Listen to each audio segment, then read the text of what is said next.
उत्तर प्रदेश में स्टाम्प एवं रजिस्ट्रेशन विभाग द्वारा पूरी रजिस्ट्री प्रक्रिया को डिजिटल और पेपरलेस बनाने की तैयारी की जा रही है। विभाग का मानना है कि इस व्यवस्था से दफ्तरों में भीड़ कम होगी, समय की बचत होगी और भ्रष्टाचार पर अंकुश लगेगा। लेकिन इस ई-पंजीकरण व्यवस्था को लेकर प्रदेश भर के अधिवक्ताओं, दस्तावेज लेखकों और स्टाम्प वेंडरों में भारी आक्रोश है। निजीकरण और बेरोजगारी के डर से वकील अनिश्चितकालीन हड़ताल पर बैठ गए हैं। इसी बीच महानिरीक्षक निबंधन कार्यालय ने एक नया सर्कुलर जारी कर स्थिति को स्पष्ट करने का प्रयास किया है।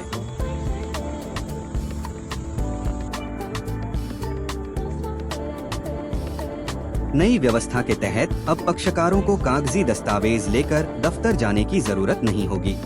सब कुछ ऑनलाइन होगा। पक्षकार अपने एग्रीमेंट को डिजिटल फॉर्म में तैयार करेंगे, जो प्रीवेरिफिकेशन के लिए उपनिबंधक के पास जाएगा। स्टाम्प शुल्क का भुगतान भी ऑनलाइन होगा। पक्षकारों को केवल फोटो और डिजिटल हस्ताक्षर के लिए ही कार्यालय जाना होगा और रजिस्ट्री के बाद दस्तावेज की कॉपी ईमेल पर मिल जाएगी। लेकिन इस ई-पंजीकरण व्यवस्था को लेकर प्रदेश भर के अधिवक्ताओं, दस्तावेज लेखकों और स्टाम्प वेंडरों में भारी आक्रोश है। नोएडा के सेक्टर 33 स्थित स्टाम्प एवं रजिस्ट्रेशन विभाग पर ताला जड़ा हुआ है और अधिवक्ता अनिश्चितकालीन हड़ताल पर बैठे हुए हैं। अधिवक्ता CS नागर का कहना है कि आज हमारी हड़ताल का 6ठा दिन है। यह केवल नोएडा ही नहीं, बल्कि पूरे प्रदेश के लगभग 40 से 50 जिलों में चल रही है। सरकार ने ई रजिस्ट्रेशन का जो तानाशाही आदेश जारी किया है, वह लाखों लोगों को बेरोजगार कर देगा। ये नोएडा ही नहीं, अभी तो पूरे प्रदेश में ही हड़ताल है। सब जगह रजिस्ट्रार ऑफिस बंद है, सारा काम ठप है, कोई रजिस्ट्री का कार्य नहीं हो रहा। सारे निबंधन कार्यालय में हड़ताल है, क्योंकि सरकार ने एक ऐसा तानाशाही भरा आदेश जारी किया है ई रजिस्ट्रेशन का। अब ई रजिस्ट्रेशन के माध्यम से लोगों को बेरोजगार करना चाह रहे हैं। जो लाखों लोग रजिस्ट्री के कार्यालय में इस व्यवसाय से जुड़े हुए हैं, अधिवक्ता, बैनामा लेखक, आपके स्टाम्प वेंडर्स हैं, फोटोग्राफर हैं, टाइपिस्ट हैं, मुंशी हैं, स्टाफ है, इसके साथ साथ फोटोकॉपी वाले, चाय वाले, कितने लाखों लोगों का रोजगार इस पैसे से चल रहा है। सरकार की मंशा खाली ये है कि थर्ड पार्टी को ठेके दे दिए जाएं, प्राइवेट लोगों को, संस्थाओं को ठेके दिए जाएं, निजीकरण कर दिया जाए, जिससे कि सबका रोजी रोटी का काम बंद हो जाए। इसलिए हम इस सरकार के इस तानाशाही भरे आदेश के खिलाफ हैं और हड़ताल पर बैठे हैं। जब तक सरकार ये आदेश वापस नहीं लेगी, हम अनिश्चितकालीन हड़ताल पर ऐसे बैठे रहेंगे। आगे हम इस आंदोलन को और बड़ा करने जा रहे हैं। हम विरोध प्रदर्शन भी करेंगे, हम पुतला भी फूकेंगे सरकार का, हम कलेक्ट्रेट में DM का घेराव भी करेंगे। हम आगे इस रणनीति पर विचार कर रहे हैं। मेरा मानना है कि एक दिन हम चारों बारों से टाई अप कर लें।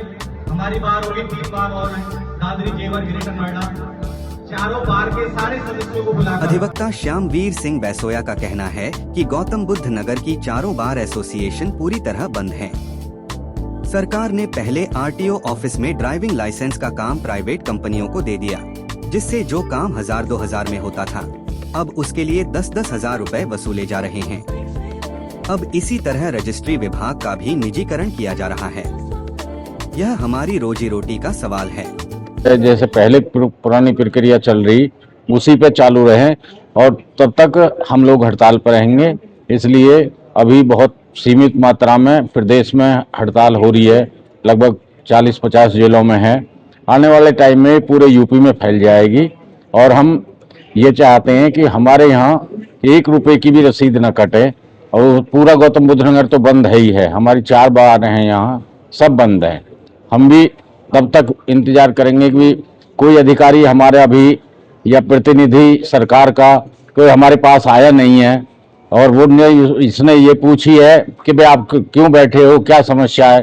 क्योंकि जो हमारे सरकार है उसने हमारे RTO ऑफिस में प्राइवेट लोगों को दे दिया काम लाइसेंस का, जो 1000-2000 रुपये में बनता था वो 10-10 हजार रुपये में बन रहा है। वो सब BJP माइंडेड लोगों को ठेके दिए जा रहे हैं। इसी संस्था का भी इसी तरह दे दिया जाएगा, तो हम उसका विरोध करेंगे। और जो लोग यहाँ प्राइवेट संस्था आकर बैठाएगी, हम उनको भी यहाँ बैठने नहीं देंगे, क्योंकि ये हमारी रोजी रोटी का सवाल है। इसलिए हम अपना जो संघर्ष है वो कितने ही दिन चले, हमें कोई परेशानी। एक तरफ जहां वकीलों का गुस्सा 7वें आसमान पर है, वहीं दूसरी तरफ शासन ने इस मामले में एक बेहद महत्वपूर्ण स्पष्टीकरण जारी किया है। महानिरीक्षक निबंधन उत्तर प्रदेश, लखनऊ के कार्यालय से अपर महानिरीक्षक निबंधन निरंजन कुमार द्वारा समस्त सहायक महानिरीक्षक निबंधन को एक पत्र भेजा गया है। इस पत्र में साफ कहा गया है कि आमजन, अधिवक्ताओं और दस्तावेज लेखकों में फैले भ्रम को दूर किया जाए। शासन के इस नए पत्र से स्पष्ट है कि आम जनता द्वारा आपस में की जाने वाली जमीनों और मकानों की सामान्य रजिस्ट्रियों पर फिलहाल पारंपरिक व्यवस्था ही लागू रहेगी। ई रजिस्ट्रेशन केवल नोएडा, ग्रेटर नोएडा और यमुना एक्सप्रेसवे जैसे विकास प्राधिकरणों और सरकारी आवास विकास परिषदों के आवंटन पत्रों और प्रथम ट्रांसफर पर ही प्रभावी होगा। अब देखना यह है कि क्या शासन के इस स्पष्टीकरण के बाद वकीलों का गुस्सा शांत होता है या फिर यह अनिश्चितकालीन हड़ताल प्रदेश के बाकी हिस्सों में भी और उग्र रूप धारण करती है। अरविंद उत्तम की रिपोर्ट।